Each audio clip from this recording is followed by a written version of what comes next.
今次同大家睇下三有新裝修嘅啟欣苑270尺單位，玄關做咗個可以同時儲物同做鞋櫃嘅中空獅子櫃，客廳都有一個同款嘅到頂獅子櫃，增加單位入面嘅收納空間。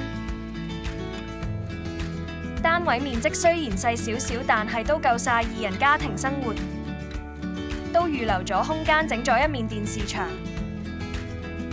客廳旁邊就用長虹玻璃趟門分咗一個獨立房間出來，長虹玻璃更透光嘅同時，依然可以確保房間內嘅私隱。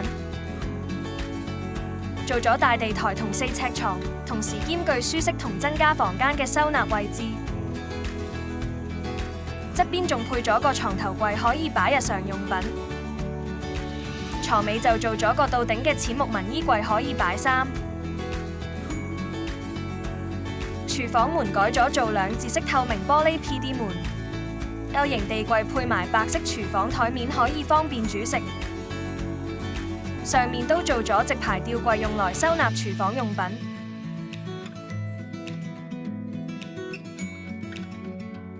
客廳連住獅子櫃嘅另一邊就用木板分咗一間細房。3尺床就同主外一樣，做咗地台床加2隻櫃桶，隔離仲配埋一個細衣櫃。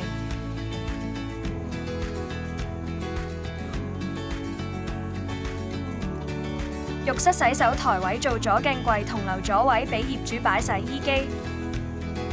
鏡櫃有3層收納，仲有隔離嘅開放格同高櫃。業主就決定咗唔做月屏，改用月鏈代替。